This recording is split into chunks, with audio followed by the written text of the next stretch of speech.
Well, Grant, FA Cup memory seems a good place to start ahead of this weekend. What are your best ones? I've had obviously a mixed bag really. I remember scoring for Cheltenham against Fulham at Craven College. It wasn't Craven College actually, it was at QPR's ground, Loftus Road, because they moved that season against Van der Sar for Cheltenham. I scored for him, but in the first 10 or 15 minutes, which was a great feeling. But I've also had some bad ones as well down the years.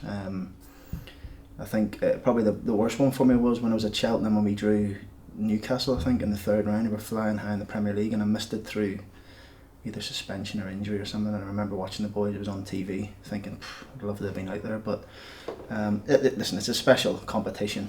The boys are well aware of it.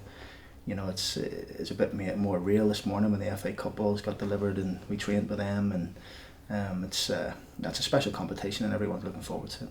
It's a special weekend as well, isn't it? First round weekend. It's one that a lot of football fans put on the calendar, and there's quite a bit of a buzz about it, I always think. It is. It's I think it definitely favours the brave, doesn't it? Obviously you see a lot of non-league teams and a lot of shocks, and it's not, people are not really surprised by it. So we got to make sure we're not on the end of one. The boys have been really, really focused this week in terms of they've been primed from straight after the Bristol Rovers game actually. One of the last things I said to the boys in the change room was, you need to focus, you need to prepare right this week, because I've been to watch Chesham. Dave Farrell's been to watch him. We've done our homework on them. We know what they expect. We know they've got threats, but we also know where we can hopefully expose their weaknesses, like any team really. So we'll treat it no differently to any league game, and we'll make sure we're on the money come the game. Obviously it's a Southern Premier team, but going well. I think 11 unbeaten in all competitions, in a side that knocked Bristol Rovers out at this stage of the competition last year. Yeah, their manager told me that straight after the game, to be fair. I think it was one of the first things he said, that don't underestimate them. They come here and beat us here, so it's a hard place to go, Bristol. So to go there, Chesham went there last year and beat them. It was a testament to them. So we're under no illusions. It's going to be a tough game. If anybody thinks it's going to be an easy game, then they'll be very, very mistaken. It's full strength, isn't it? You don't want to mess around in this competition. It's business as usual. You want to progress to the next round. Simple as that. We want to go as far as we can in the competition. Obviously, the first hurdle's Chesham, and then we can put it to bed and see who we can hopefully get in the next round. But that's the aim for us this week, is to progress into the next round. Like I said to you, it's not going to be easy. It'll be a tough game. It's like a cup final for them. But I've told the boys this morning it's a cup final for us. We want to get through into the next round and into the hat, and progress as far as we can. It's important for the club to do that, and it's important for us. I think in the change room, we want to have a good cup run. We've been disappointing, I would say, in the two previous cup competitions we've been in. So we want to make sure we put this one right. And we saw last season actually how a good cup run can generate great excitement. The West Brom game, so unlucky to go out in the earlier rounds as well. The fans really got behind you, didn't they, against Preston, against Luton at the ABAX. Really can generate an exciting atmosphere. It can, but you got to make sure it doesn't interfere with your league performances as well. So you've got to get the balance right. We seen last year how good we were against West Brom, and then we got beat 3-0 against Bradford the following game. So that's my job, the staff job, to make sure the players are up for this game on Saturday to perform, and then look forward to obviously the Barnet game first on the Tuesday, which is meaningless really now. But it's something. It's a chance for me to have a look at other players, and then obviously the big game against Bolton next Sunday. So it's a good week for us all. We're really looking forward to this game. The first game is Chesham. Then two games will come after that. But we're treating this very, very seriously, and we'll be putting the team out there that I think can win the game. And Lee Angle back in the squad this weekend? Yeah, it's nice to have Lee back. He was really, really unfortunate with the injury, and it happened at the time against Boston.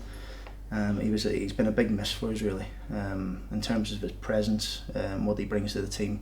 But great to have him available for selection. Brad Inman probably next week could be available for selection. Maybe the Barnet game. If not, he could be pushing for the Bolton game. So great to have them two back. I mean, I don't want to put too much expectations on the both of them, but they are two big players for us. Brad was one of the one of my main targets in the summer to get, and I got him. He had a bad injury in training.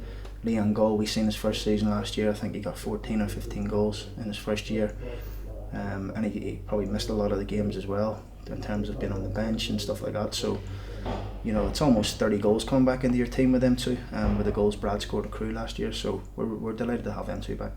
I think Boswick played through the pain barrier, didn't he, at Bristol Rovers last weekend. Does he get a rest this weekend, or if he's 60, 70, 80% fit, do you play him? You want obviously your strongest side out there. No, Bozzy's fit. Bozzy's fit as fiddle now. He's had a few days off. He trained today.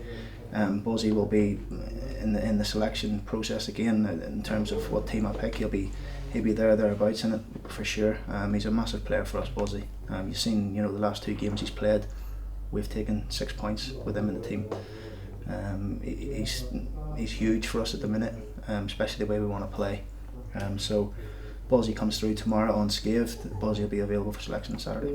And that's good news, isn't it? Because he's a leader on the pitch, isn't he? And you may need that this weekend against the Chesham side, as you say, have got nothing to lose and want to come and cause a real upset. Of course, yeah. You need your leaders on the pitch. We ain't taking this game lightly. There's no chance of that happening. We're treating this really, really seriously. We want to get into the next round. We want to go as far as we can in this competition. And the first hurdle is Chesham, so we're looking forward to it. Hayden White and Adur, I think, both missed out last weekend against Bristol Rovers. Was that just a case of selection more than anything? Yeah, selection. I've got every week there'll be 2, 3, 4 players left out of the squad. They haven't really had a taste of that. I felt it was a case of having a look at people, how they trained in terms of the week leading up to the game. The bench I went with was probably based on that.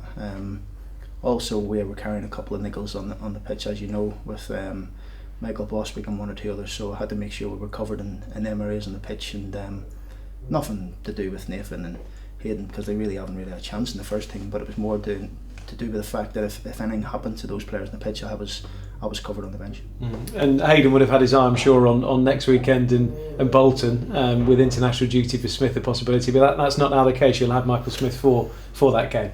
Yeah, unfortunate for Michael that he's not in the squad, but I think I understand Michael O'Neill. You know, it's something he done with me, and I think he's done it with Will Grigg from Wigan in the last campaign, where if he wasn't going to have him on the bench, then I think he'd rather the boys stay with their clubs, especially in League One, because you go away with the Northern Ireland team, you're not on the bench for Northern Ireland, you come back, you've lost your place in your team. So I think Michael's looked at that really well, to be fair. It's something that he's definitely done really well in terms of being the national manager, that he looks at people and seeing if they're going to miss out in their team when they come back. And we could have had Michael Smith for the last televised game, I think it was the Bury game. And he phoned me on the Friday, but I'd already picked my team, and I told him that Michael may as well stay with you. I picked my team. I told Hayden he was playing, so this time we know that Michael's on standby. He possibly could get called in at any time, but to know that we've got him until we get that call is a lot more pleasing for me, in terms of a little bit unselfish really, but good for us that we've got him available for that game. And great to see Coulthurst and Nichols on the score sheet in the same game last weekend, and you're in a really good position, aren't you, now with your front men, because as you say, you've got Angle coming back, you've got those two performing well as a pair, and could Angle's return just bring 5-10% more out of the two I've just mentioned, do you feel? I think it possibly has, seeing him back training. You know, it's possibly we have been a bit short there, obviously, with Lee being injured. But it's great to have him back. I mean, Shaq and Tom work so hard. They deserve the breaks they're getting at the minute. They've both scored 2 and 3. They possibly could have had more. So it's good to see your front men scoring goals. They deserve it, because they've taken a lot of flack this year from a lot of different angles. And if they can keep doing the business, then it's great for us. Any other knocks or niggles to worry about, Grant? Possibly 1 or 2, but nothing too serious. So there's a couple of decisions to be made in some, but mainly everybody else from the Bristol Rovers game is fit, raring to go, and everybody else is chomping at the bit to get a chance. So we're looking strong at the minute. 1 or 2, possibly 1 who won't make it, the other one should make it, but apart from that, we're fine. Great stuff.